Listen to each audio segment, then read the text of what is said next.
It's dangerous.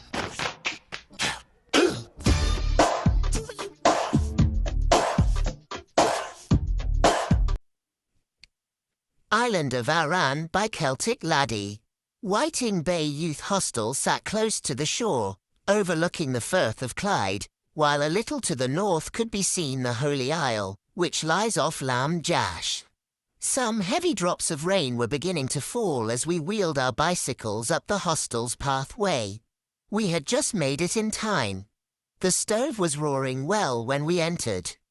Thereupon the preparation of the evening meal was started with the usual accompaniment of clattering pans and voices raised in an attempt at song. Were made with a plentiful supply of blankets, and so after a smoke and chat at the fire we retired. Beds next morning after breakfast some of us set off up the path to the famous Glen Ashdale Falls, of which we had heard so much about. We were accompanied by two young ladies, Babs and May, who had kindly consented to show us the way.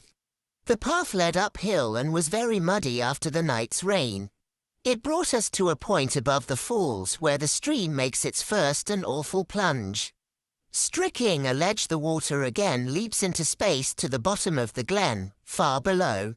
On a flat piece of ground above the falls there once lived, in the Stone Age, a tribe of men known as the Longheads, and who buried their dead in the funeral cairns of Glen Ashdale.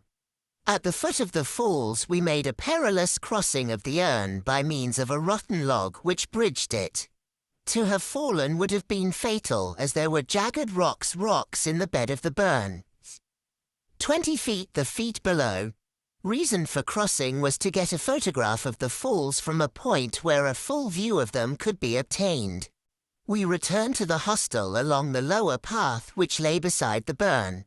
On arrival we discovered that everyone was already at their dinner. Hurriedly we prepared ours, for there was little more than an hour left to catch the boat which was to take us home.